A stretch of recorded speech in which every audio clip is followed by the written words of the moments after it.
Hey Wellness Chasers, as promised, jumping in to show you how easy it is to make elderberry syrup. And why do you want to be taking elderberry syrup this time of year? Well, because cold and flu season, it's just one of those times when germs are on the rise, among other things, right? But anything that we can do to keep our immune systems up is worth doing, and elderberry syrup is one of those ways that you can do that. So what you need for elderberry syrup is 1 cup of dried elderberries. And so I've included in Chasing Wellness where I get my berries, and they just look like that. They're super teeny too. The cool thing is that most of the stems are out.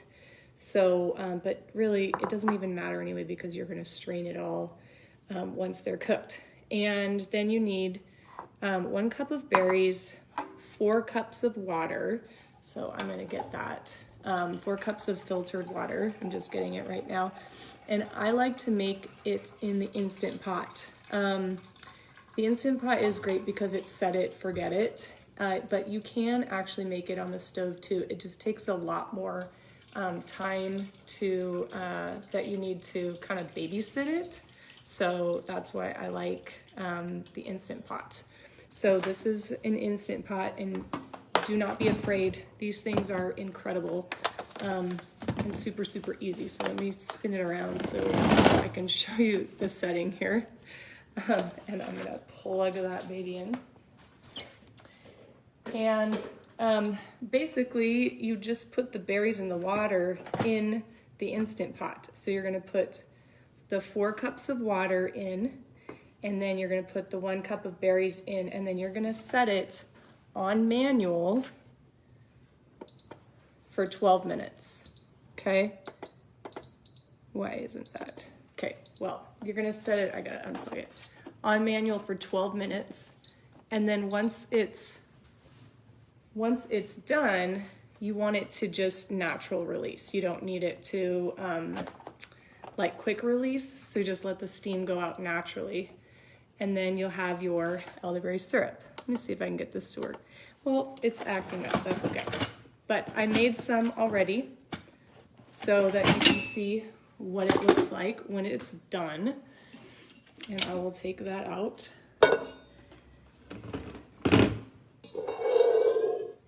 And here you can see. It's this beautiful blackish syrup. And then what you're gonna do is you do not want to eat those berries. They can cause a lot of stomach upset. Some say they're super toxic. I just think that they can cause a lot of gastrointestinal discomfort. So we strain the berries once they are done, once the Instant Pot is done.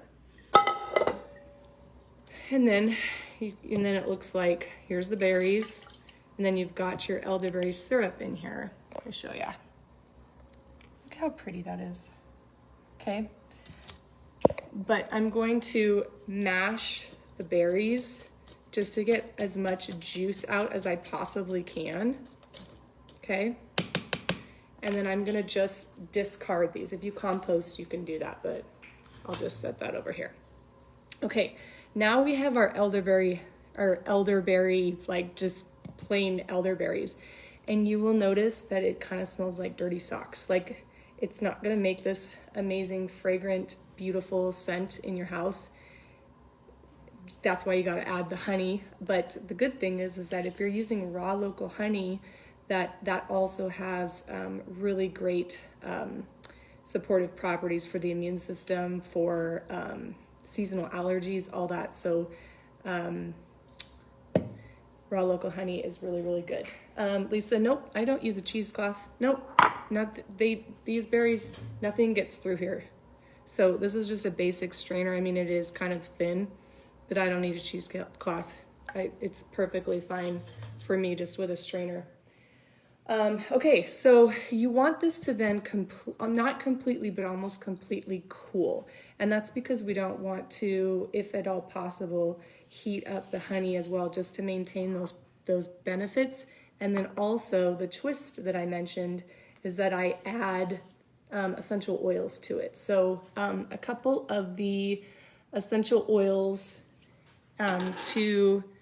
the couple of essential oils that I like are orange and clove. I've tried copaiba, I've tried ginger, I've tried nutmeg, all of that, but I have settled on the clove and orange. So, and I'll tell you how I do that. So let's pretend, well, this is actually cooled, so I can start to add my honey and my oils. Now, you do not want to add the oils, you want to add the oils to the honey and mix it, and that helps to disperse the oil, because what happens with oil and water, the oil rises to the top. So especially if you're using something like clove, you want it to really, really disperse into the elderberry.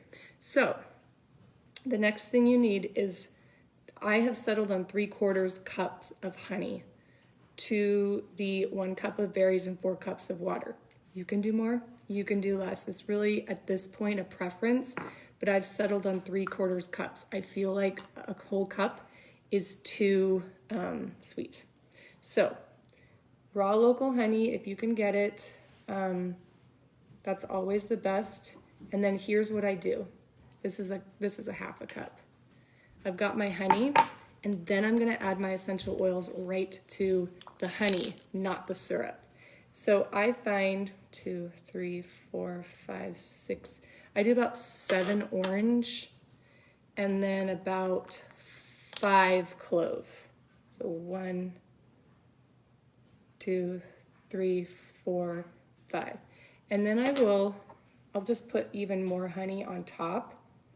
And then I'm gonna get one of those cute little mini spatulas that I think everybody needs in their kitchen. If you're not doing life if you don't have a mini spatula, these things are life. So anyway, I will mix that. I'm just mixing the honey in with the essential oils in my little cup, measuring cup.